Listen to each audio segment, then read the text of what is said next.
오늘 마가복음 21번째인데요. 우리들 삶의 우선순위라는 말씀의 제목입니다.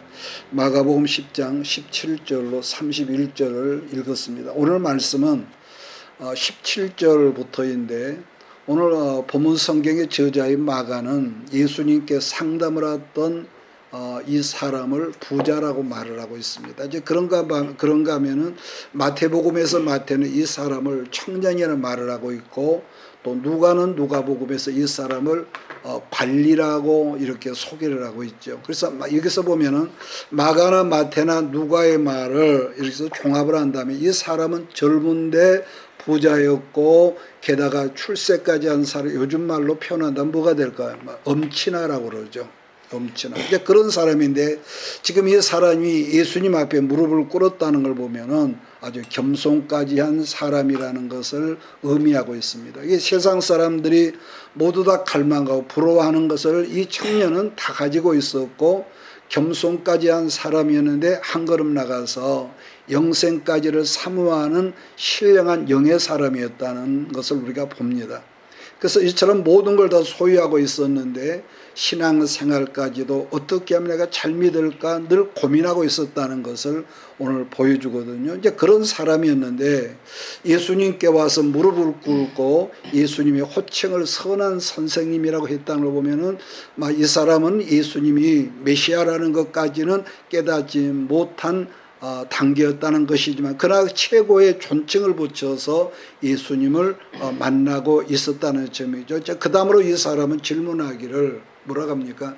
내가 무엇을 하여야 라는 이 질문을 하고 있지 않습니까? 그러니까 이 사람은 영생에 들어가려면, 구원을 받으려면 자기가 무엇을 해야 한다는 일컬어 유대주의적 사상에 이 흠뻑 젖어있던 사람이라는 걸 알 수가 있죠. 왜냐하면 유대인들은 어떤 무엇을 해야만이 구원이 되고 영생을 얻게 된 율법적인 지식을 모두 다 가지고 있었다는 거죠. 이제 그러다 보니까 결국 율법을 지키지도 못하면서도 유대인들, 율법에 그 목숨을 걸었던 사람들이 유대인들 아니겠습니까? 그게 청년의 질문에 대한 예수님의 답변을 우리가 같이 한번 읽어보겠습니다. 17절, 18절입니다. 예수께서 길에 나가실 때 한 사람이 달려와서 꿇어앉아 듣자되 선한 선생님아, 내가 무엇을 하여야 영생을 얻으리까? 예수께서 이르시되 네가 어찌하여 나를 선하다 일컫느냐? 하나님 한 분에는 선한 이가 없느니라. 지금 예수님의 대답 속에서 우리는 그 청년이 선하다는 의미와 하나님께서 선하다는 의미를 가르치시는 것으로 이것을 이해를 해야 하는 거죠. 사실 지금도 사람들은 선하다는 의미와 뜻은 내가 어떤 착한 일을 얼마나 했느냐 하는 것이 이름하여 뭐라고 할까요? 공로주의라고 그렇게 말하죠. 공로주의. 그러니까 우리는 예수를 믿기 때문에 또 구원을 받았기 때문에 더 선하고 하나님 보실 때 의의 행동을 해야 하는 거지만, 그러나 그런 공로가 많기 때문에 구원에 이른 것과는 성경은 전혀 상관이 없다고 말한다는 거죠. 자, 그러면서 예수님은 십계명 중에서 5에서 10계명 거꾸로 지금 말씀을 하거든요. 그러니까 우리들이 아는 바들 십계명은 두 파트로 나누어진 것인데 1계명부터 4계명은 하나님과 사람과의 관계를 말씀하시죠. 그러나 5에서 10까지 계명은 이웃과의 대인관계를 말씀하고 있죠. 그래서 예수님의 말씀을 듣고 청년은 다음과 같은 대답을 했죠. 자, 19절로 20절을 제가 읽습니다. 네가 계명을 안 하니 살인하지 말라, 간음하지 말라, 도둑질하지 말라, 거짓 증언하지 말라, 속에 빼앗지 말라, 네 부모를 공경하라 하였느니라. 그가 여짜오되 선생님이여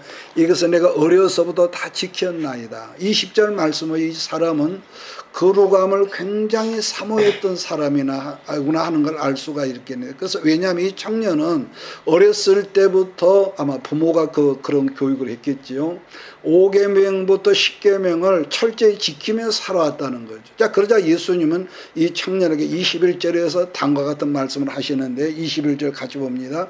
예수께서 그를 보시고 사랑하여 이르시되 내게 아직도 한 가지 부족한 것이 있으니 가서 내게 있는 것을 다 팔아 가난한 자들을 주라. 그러나 하늘에서 보화가 내게 있으리라. 그리고 와서 나를 따르라 하시니. 예수님은 20절의 대답을 청년에게 들으시고 나서 청년에 대한 마음을 뭐라고 하냐, 사랑스럽게 보셨다는 표현을 하거든요. 왜냐하면은 부족하고 연약하지만 은혜를 사모하는 마음이 예수님의 마음을 마치 어린 아이를 보면서 엄마가 흡족하게 한 거죠. 그런 마음이었을 것이라는 거. 사실 율법이라고 하는 것은요, 그러잖아요. 사람이 아무리 그걸 다 지키려고 힘쓰고 있으지만은 율법은 결국 지킬 수 없다는 깨닫게 해주는 성경 뭐라냐, 초등교사의 역할을 한다는 것을 성경으로 우리에게 말씀한다면, 그러므로 율법만을 바라보면은 결국 어떻게 됩니까? 나 자신은 하나님을 절망하고 소망이 없는 죄인이라는 걸 깨닫게 하기 때문에 우리는 예수님의 십자가를 붙들 수밖에 없다. 내 공로가 아니라 예수님의 공로. 그러니까 우리 아이들이 이런 경우가 있습니다. 요즘 아이들은 어쩐지 모르지만 우리 아이들이 보통 엄마 아빠를 도와준다면 때로는 아이들이 청소도 하고 설거지도 하고 때로는 엄마가 시키지도 않은 애들이 빨래를 걷어다 개어준다고 하지만은 근데 엄마가 어디 나갔다 와서든지 아마 낮잠을 주무시거나든지 일어나서 엄마의 입장으로 볼 때는 얘들이 한 것이랑 뭡니까? 엉망진창으로 만들어 놓은 거죠. 빨래를 해서 넣어놨는데 꾸적꾸적 해가지고 이렇게 해놨단 말이에요. 자, 그래도 엄마는 엉망진창으로 만들어 놓은 자기 아이들을 바라볼 때에 꾸중보다는 어떤 마음이겠습니까? 너무너무 사랑스럽다 한다는 것이죠. 왜냐하면은 아이가 비록 서툴지만은 엄마를 생각하고 엄마를 사랑하는 마음에서 설거지도 하고 빨래도 개고 그런 일을 했다는 걸 엄마가 알기 때문인 거죠. 마찬가지로 청년은 어려서부터 부모에게 그런 신앙을 배우고 잘한다고 했지만은 예수님이 보실 때는 뭐요? 지금 말씀한 대로 엉망이었지만은 그에게 하나님을 사랑하는 마음이 있는 걸 보시고 예수님 뭐라고 사랑하셨다는 이 말씀을 하시면서 뭐라고 하는 거예요? 내게 한 가지 부족한 것이 있는데 내게 있는 걸 다 팔아 가난한 자들에 주라. 그러면 내게 하늘의 보화가 있을 것이라고 하시는데 이 말씀은 정확하게 청년의 순교진으로도 전곡을 찌르는 말씀이라는 거죠. 그러니까 청년도 지금까지 율법을 다 지키고 자기를 내려놓았다고 생각했는데 그게 아니라는 것을 말씀을 통해서 지금 들켜버린 그런 상황이 된 거죠. 22절을 제가 읽습니다. 그 사람은 재물이 많은 거로 이 말씀으로 인하여 뭐라고 합니까? 슬픈 기색을 띠고 근심하며 고민하며 갔다는 거죠. 그러니까 자기는 모든 걸 다 잘한다고 스스로 자부하던 청년이었는데 예수님께서 재물 문제를 건드려 놓으시니까 삶의 우선순위가 뭐죠? 여기서 오늘 제목처럼 바꿀 수 없었다는 것 아니겠습니까? 자, 그래서 씁쓸한 모습으로 돌아가는 청년의 뒷모습을 바라보신 예수님은 23절 4절에서 다음의 말씀을 하시죠. 23절 5절을 우리가 한번 같이 볼까요? 예수께서 둘러보시고 제자들에게 이르시되 재물이 있는 자는 하나님 나라에 들어가기가 심히 어렵도다 하시니 제자들이 그 말씀에 놀라는지라. 예수께서 다시 대답하여 이르시되 얘들아, 하나님의 나라에 들어가기가 얼마나 어려운지 낙타가 바늘기로 나가는 것이 부자가 하나님 나라에 들어가는 것보다 쉬우니라 하시니. 여러분, 지금 예수님은 부자가 하나님 나라에 들어가기 얼마나 어렵다는 걸 설명하면서 이 청년의 사건을 통해서 교훈의 말씀을 주시는데 뭐라고 하는 거예요? 곧 낙타란 큰 짐승이 바늘기로 들어가는 것보다 어렵다는 거. 이 말씀을 하세요. 물론 이 말씀은 두 가지로 우리가 해석할 수가 있는데 그 중에 하나는 옛날 고대 시대의 팔레스타인 지역에서는 아마 낙타가 짐승 중에서 제일 큰 짐승으로 여겼다 그러거든요. 그러니까 그처럼 큰 짐승이 그 지극히 작은 구멍으로 통과한다는 거죠. 이게 불가능하다는 걸 상징적으로 말씀하는 거고요. 두 번째로는 예루살렘 성에는 큰 문이 하나가 있었는데 그 큰 문 곁에는 아주 작은 문 하나가 있었는데 보통은 사람들이 성 안으로 출입을 할 때는 큰 성문으로 출입을 했지만은 일정한 저녁 6시나 7시가 시간이 되면은 큰 성문이 닫혀진다는 거죠. 자, 그런데 상인들이 먼 길을 다녀오다 보면은 큰 성문이 닫히는 경우가 여러 많았다는 거 아니겠습니까? 이제 그러면 성문지기가 큰 문 대신에 작은 문들을 열어뒀다는 거죠. 자, 그런데 문제는 상인들이 무역을 하기 때문에 낙타들이 무거운 짐을 잔뜩 싣고 그 작은 문으로 들어가려 하지만은 그건 불가능했다는 것이기 때문에 그때는 어떻게 했습니까?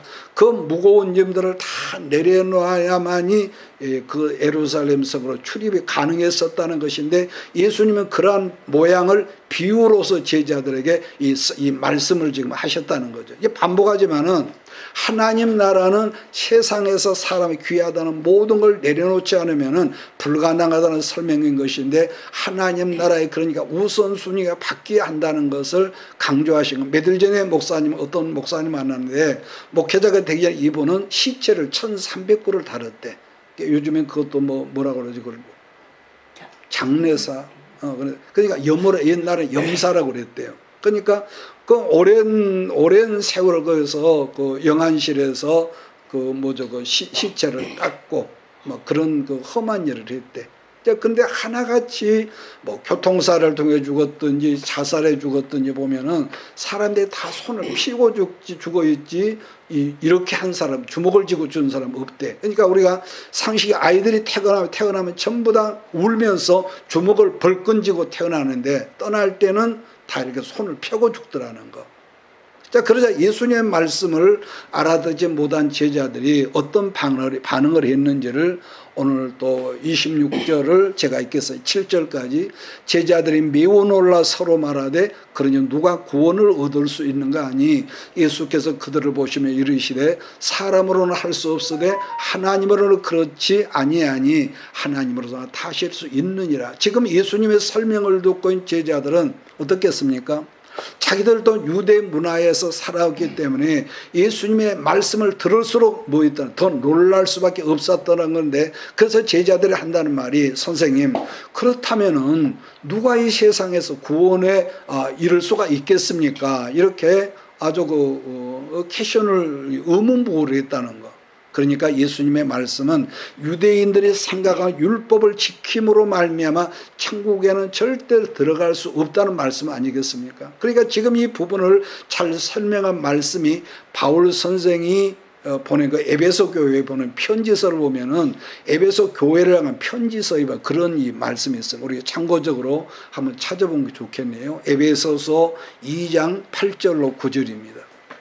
에베소서 2장 8절.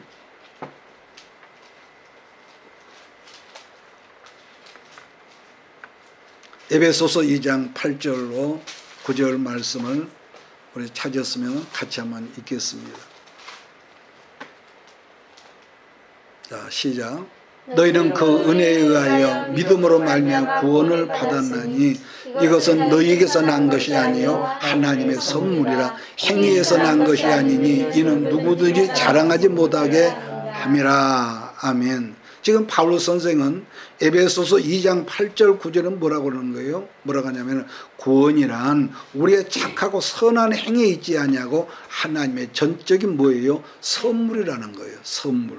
그러니까 그런 점에서 본다면 객관적으로 우리가 그런 분들이, 저런 사람 바늘로 찔러도 피 한 방울 흘리지 않을 것 같은 그런 강팍한 사람이라 할지라도 하나님께서 그 사람을 구원코자 하시면은 구원하신다는 거. 그러니까 은혜의 선물, 이걸 설명한 것이기도 하기 때문에 우리가 끝까지 우리가 영혼 구원을 포기하지 말란 말씀이기도 하다는 것이죠. 자, 그러면은 예수님의 설명에 대한 베드로의 반응과 다시 그 점에서 예수님의 보충 설명의 말씀을 우리가 28절로 마지막 31절을 다시 읽겠습니다. 31절까지. 베드로가 여자와 이르되 보소서, 우리가 모든 것을 버리고 주를 따랐나이다. 예수께서 이르시되 내가 진실로 내게 이르노니 나와 복음을 위하여 집이나 형제나 자매나 어머니나 아버지나 자식이나 전토를 벌인 자는 현세에 있어 집과 형제와 자매와 어머니와 자식과 전토를 100배나 받되 박해를 겸하여 받고 내세의 영생을 받지 못할 자가 없느니라. 그러나 먼저 된 자로서 나중되고 나중된 자로서 먼저 될 자가 많으니라.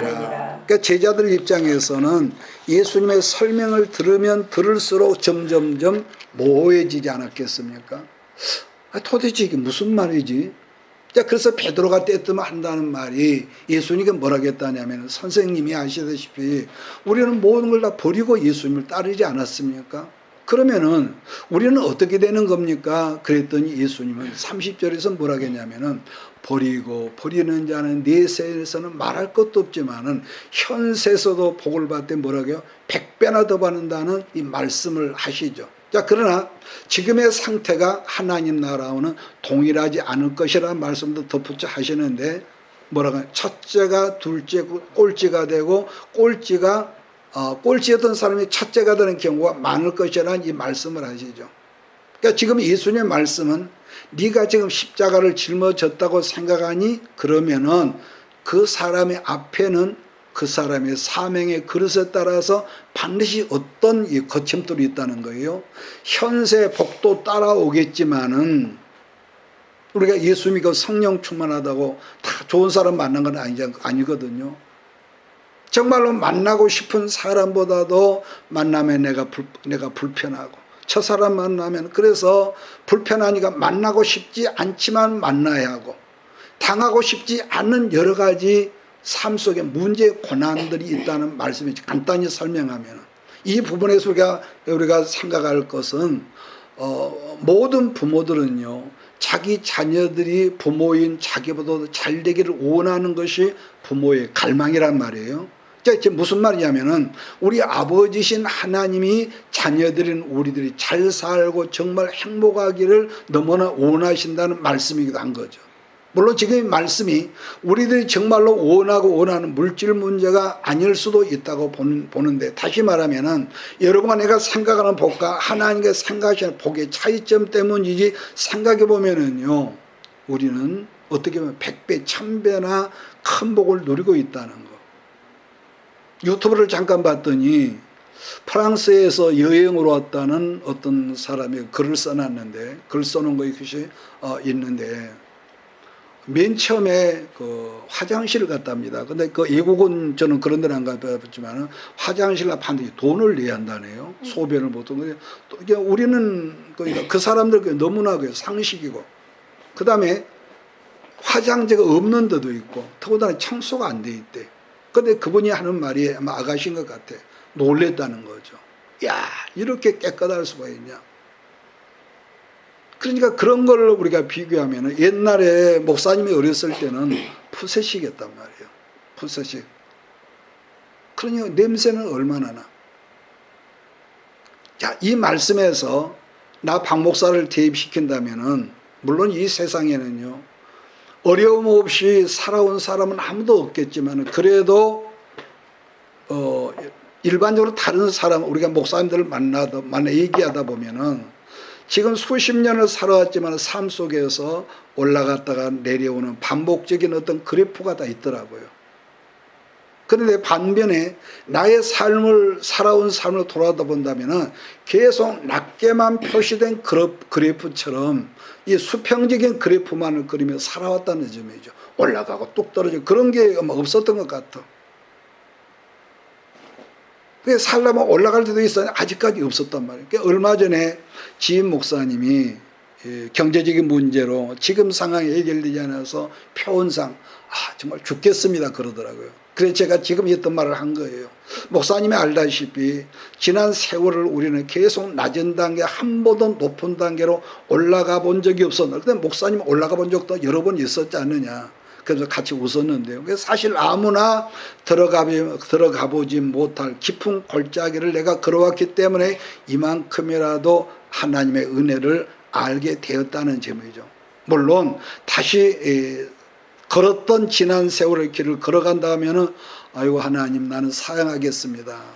하겠지만 생각해 본다면은 그러니까 여기 서 있는 내가 믿음이 좋아서가 아니라 순전히 하나님의 돌보시 은혜로 이곳까지 이 자리까지 에베네스를 했다는 것을 이건 부인할 수가 없죠. 그러니까 아무리 잘하는 척하는 지식의 사람일지라도 사람이라는 본능적으로요 힘들고 어려운 고난의 삶을 당해보지 않으면은 자 지금은 쌀이 너무 많아서 우리가 나눠 먹고 사는데 그런데 그전에는요 쌀이 그렇게 잘 떨어져. 얼마 전에 쌀 사는데 금방 쌀이 달랑달랑 하다는 거예요.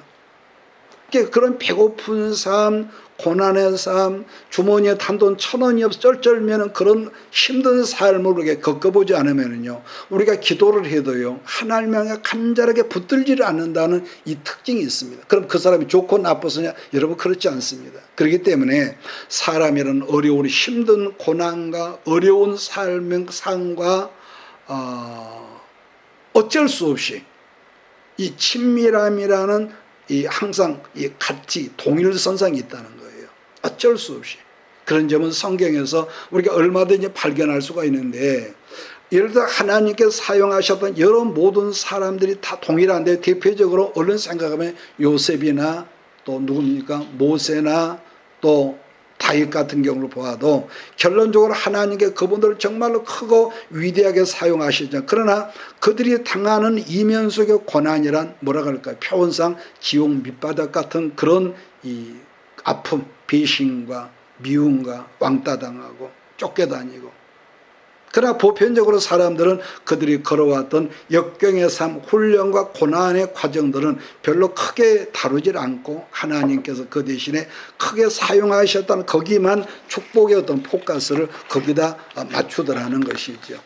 또 다윗의 아들 솔로몬 경우라면요, 그가 하나님 말씀대로 전무후무한 큰 축복을 받고 부귀영화의 큰 지혜만 말하지, 그가 받은 바 축복 때문에 하나님 앞에서 축복 때문에 무너져 버리고 축복 때문에 변절자가 되었다는 점은 별로 말하지 않더라는 거예요.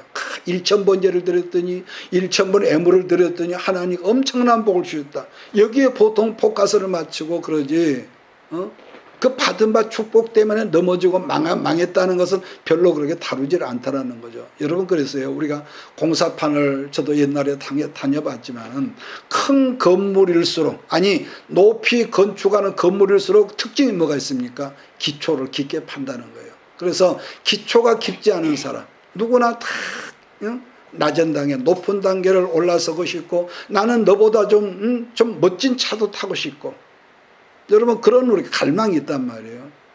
그런데 하나님은요, 그 사람의 그릇이 어떠든 당신이 쓰셔야 할 그릇은 다루시는데, 빨리 깨닫고 순종하면 그 과정이 빨리 끝나지만 나 같은 경우는 그러지 못했기 때문에 이게 수십 년이 갔을 것이라. 자, 말씀을 하고 끝내겠습니다. 1952년에 더글라스 맥아더 장군이 이런 글을 썼더라고요. 자기 자녀를 위한 기도문이 있어서 소개를 하고 말씀을 마치겠습니다. 뭐냐면은, 주여 내게 이런 자녀를 주시옵소서. 약할 때 자기를 돌아볼 줄 아는 여유와 두려울 때 자신감을 잃지 않는 대담성을 가지고 정직한 패배에 부끄러워하지 않고 태어나며 승리에 겸손하고 온유한 자녀를 내게 주시옵소서. 생각해야 할 때 고집 부리지 말게 하시고, 주를 알고 자신을 아는 것이 지식의 기초임을 아는 자녀를 내게 허락하여 주시옵소서. 오나옵나니 나를 평탄하고 안이한 길로 인도하지 마시고 고난과 도전에 직면하여 분투 한가할 줄 알도록 인도하여 주옵소서. 그래야 폭풍 속에서 용감히 싸울 줄 알고 패자를 관용할 줄 알도록 가르쳐 주시옵소서. 그 마음이 깨끗하고 그 목표가 높은 자녀를 남을 정복하려고 하기 전에 먼저 자신을 다스릴 줄 아는 자녀를, 장래를 바라본가 동시에 지난 날을 잊지 않는 자녀를 내게 주시옵소서. 이런 것들을 허락하신 다음 이에 더하여 내 아들에게 유머를 알게 하시고 생을 엄숙하게 살아간과 동시에 생을 즐길 줄 알게 하옵소서. 자기 자신에 지나치게 집착하지 말게 하시고 겸손한 마음을 갖게 하시사 참된 위대성은 소박함에 있음을 알게 하시고 참된 지혜는 열린 마음에 있으며 참된 힘은 온유함에 있음을 명심하게 하옵소서. 그리하여 나 아버지는 어느 날 내 인생을 돌아보며 헛되이 살지 않았노라고 고백할 수 있도록 주여 나를 도와주시옵소서. 아멘. 이런 글이었습니다. 맥아더 장군은 우리 자녀들을 잘되게 해달라는 내용은 한 줄도 없었습니다. 이러한 점에서 우리들이 생각하는 것은 나만을 위한 이기주의적인 욕심이 아닌 감사함을 바르게 알고 만족해 할 줄 아는 순수한 마음이라는 점인 것이죠. 그러니까 분명한 한 가지를 더 말씀하고 끝낸다면 우리가 똑같은 인생을 살아갈지라도 우리들 삶의 우선순위가 분명하다면 누구나 행복한 인생을 살 수 있다는 점인데, 즉 올바른 방향과 올바른 목적을 분명하고 바르게 한다면 그러한 사람의 인생은 축복 중에 축복 그 자체라는 거예요. 자, 며칠 전에 목사님은 신천지에 간부되는 사람을 만나서 잠깐 대화한 적이 있는데, 거기서 완전히 세뇌가 돼가지고요, 전혀 양보를 안 하는 거예요. 전혀 양보가. 그러니까 결론은 그래, 너는 너 길로 가야 하고 나는 내 길로 가야겠다, 이렇게 결론을 끝냈는데요. 그러니까 여러분, 자기가 자기 주관이 없는 사람을 보고 우리는 좀 문제가 있다고. 근데 자기 주관이 너무 많은 없는 사람도 그것도 문제죠. 그렇기 때문에 우리가 올바른 방향과 올바른 참 목적을 분별하고 바르게 한다면은, 그래서 뭐가 있느냐, 결론적으로 우리가 인생을 살다 보면은 정말로 선택을 해야 합니다. 두 길이 있는데 신명기 30장의 말씀에 생명을 주는 길과 사망을 기는 길이 있는데도 문제는 둘 다 표면상으로 어떤 것이 참길이고 어떤 것이 좋은 길인 걸 우리가 분별이 안 된다는 거예요. 그런데 선택을 해야 하는데, 그런 점에서 마지막으로 한 가지 팁을 오늘 우리 식구들에게 준다면은, 내가 여러분과 내가 가야 할 목적지 방향을 바르게만 한다면은 선택이라는 언제나 심플하다는 점이에요. 또 한 가지는 어떤 복을 받을지라도 영과 육의 밸런스를 맞추면서 주 앞에 있으라는 거예요. 그래서 우리가 하나님을 섬긴다고 너무 영적으로 그러면서 한쪽으로 치우친다거나, 또 우리가 예수 믿는 사람 축복받고 잘 살아야 육으로만 치우치는 삶이라는 것은 결국은 둘 다 어리석은 삶이 되어질 수밖에 없단 말이에요. 성경은 우리에게 뭐라고 하죠? 쉬지 말고 기도해라. 그러나 날마다 우리가 밥 먹고 하는 일이 기도만 한다고 해서 그 사람 예수를 잘 믿는 삶이겠냔 말이에요. 아니죠. 또 건강, 육신의 건강을 우리가 돌봐야 한다. 날마다 내가 먹고 싶은 거, 뭐 쉬운 말로 피자나 햄버거나 뭐 기름진 거, 뭐 삼겹살, 날마다 자기가 먹고 싶은 것을 절제하지 않고 이런 걸 먹고 산다면 아마 그런 사람은요 금방 죽을 거. 우리가 지금 여기 올라오면서 보니까 어떤 엄마 아빠가 이렇게 마트에서 물건을 산 것 같아. 아들 딸이요 이래. 와. 그래서 저는 지금 마지막으로 밸런스라고 그랬어. 밸런스. 그래서 밸런스, 영어로 이걸 맞추라. 그래서 한 주간에도 하나님 보시기에 좋은 삶, 우선순위를 우리가 말씀 앞에 바르게 알고 성령의 인도를 받고 살아가는 우리들 모두가 되기를 예수님의 이름으로 축복합니다. 아멘. 기도하겠습니다. 이것이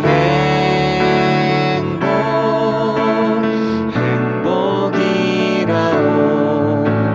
세상은 알 수 없는 하나님 선물. 이것이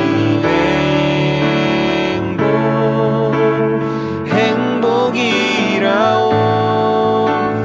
하나님의 자녀로 살아가는 것, 이것이 행복이라오. 이것이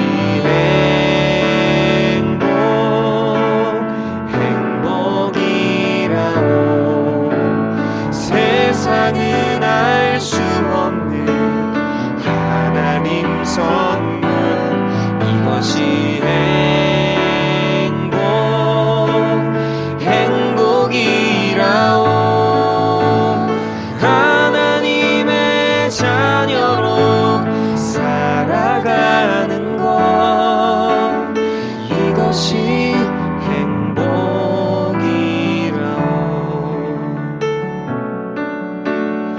이것이